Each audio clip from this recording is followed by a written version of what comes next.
Okay, a couple injury updates. Taekwon Lewis came in with concussion symptoms, so he'll be in the protocol, and he will miss the game on Thursday. Obviously, Shaq also in concussion protocol. He'll miss the game on Thursday as well. So, well into preparation. Obviously, got the film watched and digested this morning, with the staff.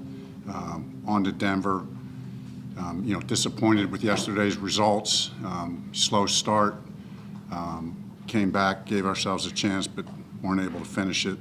But we got to put it behind us and move on to Denver. So, we're not where we want to be after 4 games, but we're still in position to accomplish all the goals that we want to achieve. So, open it up from there. Frank, with the concussion, the 2 concussion guys in particular, I know there's a potential process where guys can get cleared to play on Thursday games.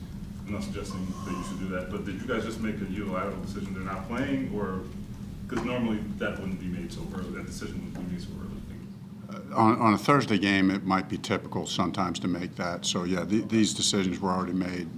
They will be out. So even if there was some miraculous, whatever, but no, they'll be out. I guess what I'm saying, you made these decisions independent of the protocol. Is that a fair statement? Correct. That's a fair statement. Frank, have you guys learned anything on the severity of Jonathan's ankle? Not yet. Not yet. Just know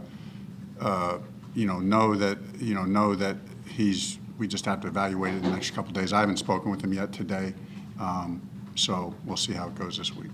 Frank, what are some of the challenges that a quarterback faces when he's been in the same system, the way that Matt has, the way that Phil was, the way that Russell Wilson has, and comes to a new organization, new terminology? What are the challenges that they face, and how long does it take to kind of catch up?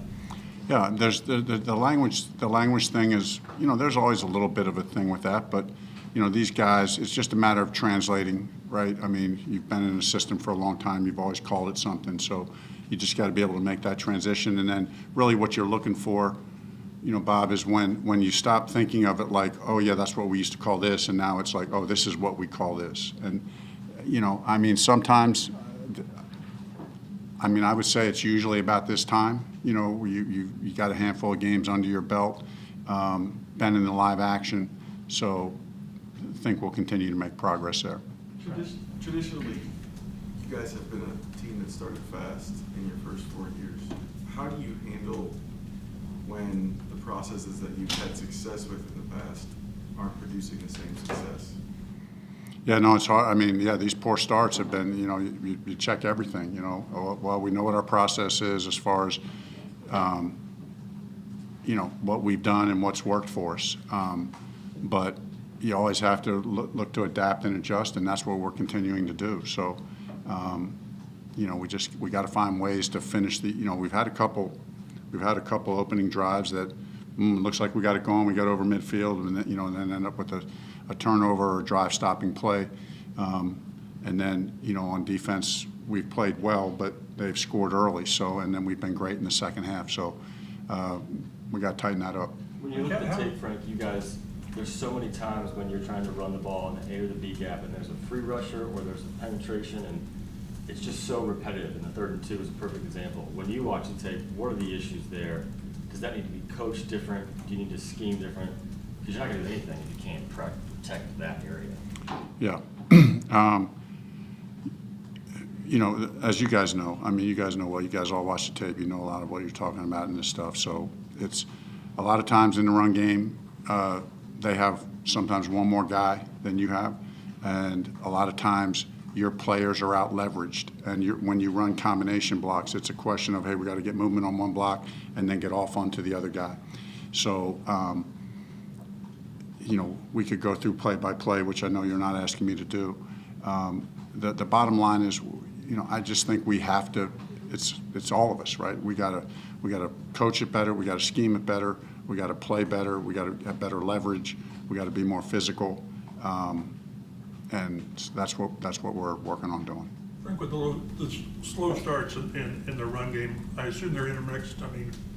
One impacts the other. When you're not running well early, it's hard to keep things.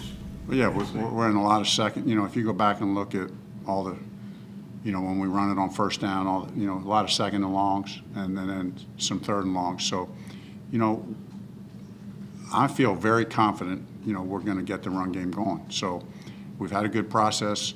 The way we scheme plays, the way we teach them, the players that we have, we're making adjustments to players. I mean, when you guys know how we say it takes all 11 in the run game. Of course, the 6 key guys are the 5-0 linemen and the tight end, So 3 out of those 6, we're with that, because you count Jack Doyle, you're losing probably the best blocking tight end in the NFL, right? So, we have to continue to find ways, what do we do? How do we, tight ends are doing a fair job, but, you lose a guy who's really good at that, and we have 2 other guys in there that we have to find ways to put them in the best position. So, and I believe we will. We're 4 games into it, and it's not been good. And so I have to take ownership of that. And I believe in the players that we have, and we got the guys here that we need. And I believe we got the roster that we need. So we'll figure it out. Frank, it's a pretty rare offensive rut for you guys in your tenure here. What do you point to? It's 20 or fewer points now in 6 straight. I think the 2 things on offense have been, turnovers and poor running game. To me, it's primarily about those 2 factors. The running game is so fundamental to what you have built offensively. Just how does it impact you play calling wise?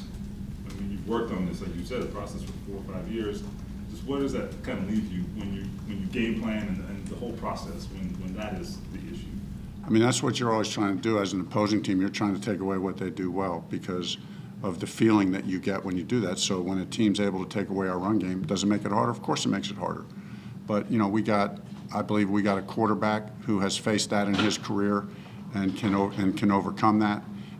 He's thrown for a lot of yards in his career and against difficult circumstances. So I believe he can do that here, and I believe we got a young receiver. I'm excited. I mean, as bad as here we are 4 games into it, and it's not been good. But what I'm excited about is, everybody's talking about, hey, we got two rookie playmakers who are starting to shine. Alec Pierce and Jelani, that's very promising. Paris had a nice day. I think this is showing it's showing Matt we got weapons. We got weapons, and feel confident that if we have to throw it more, we will, and we can be productive doing that. I think we showed that yesterday against Tennessee. If we have to throw it more, we will. For Matt to continue to do that, I asked him this yesterday as well. He has to trust the protection, and I'm not suggesting that he's not, but I think you played, that subconsciously getting hit a lot. What is the cumulative effect of hits and pocket presence and things of that nature? There is a cumulative effect, but I think the trends can go back and forth pretty quickly. So yesterday was a little bit better in protection. There's still 3 sacks. That's too many for us. But the protection was better than it's been. So, and I feel like you could feel that later in the game. He got more comfortable, made some nice plays in the pocket, moving around a little bit. So we just got to continue to keep it going in that direction. Has the presence of Jonathan and what he can do made you more likely to, for lack of a better way of putting it, force the run game even when it's not working than you maybe would have in the past? No, it was like, Marcus and I were talking about that this morning. I was like, there was a point in the second half where I said to Marcus, we're going to have to throw it on every down. I said that at one point in the second half. We might have to throw it on every down just because we weren't getting anything in the run game. The problem with that is when I look over my career as a player and as a play caller and as a coach and as a game planner, whenever you do that and then you look back and the running back has got 10 carries, you say, oh, we abandoned the run too fast. Not you guys. I mean, we say that too. You guys say that, but so do we. You know what I mean? And then when you got a guy like Jonathan Taylor, it just weights that even more. So I do. So like even yesterday when we're struggling running it, I'm still saying to myself, I got to keep calling runs. Go back and look at last year's Super Bowl and what McVay did in that Super Bowl. The Rams were struggling running it. I mean, they were struggling running it. And he just kind of kept, and it wasn't much offensive production. He just kept calling runs. So, Joel, at some point you're right. I mean, you force yourself, and then the fact that it's Jonathan Taylor, it gives you confidence to keep doing that. Because even if we don't always have it blocked exactly right, you count on him that he can create by himself. Late night for the coaches, I would assume. You guys come in last night to the office? Yeah, I mean, some coaches came in to late work, some met at others' homes, and ate dinner together and worked at the same time. So it was, again, as I mentioned last week, I let that up to the coordinators so that everybody had their plan. But late night, early morning, we'll still hit all the same processes that we hit in a normal game planning week. Frank, Not knowing, go ahead. Do you expect Buck to continue to be on that pitch count? It looked like he was on a pretty significant one yesterday. Yeah, we'll evaluate that day to day. We'll evaluate that day to day with Buck.